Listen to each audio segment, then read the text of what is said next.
La luna al atardecer. En el cielo occidental después del anochecer del jueves 15 de abril, una joven luna resplandece a poca distancia al norte de la brillante estrella naranja Aldebarán, que marca el ojo sur de Tauro. Utilice binoculares para ver el grupo de estrellas más tenues en forma de V en el cúmulo de las Híades. Esas estrellas, que forman la cara del toro, están salpicadas al noroeste de Aldebarán. El ojo norte está marcado por la estrella de brillo medio Ain, que se pondrá entre Aldebarán y la luna.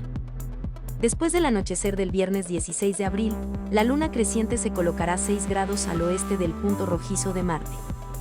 La noche siguiente, el movimiento orbital de la luna la desplazará a una distancia similar al sureste del planeta.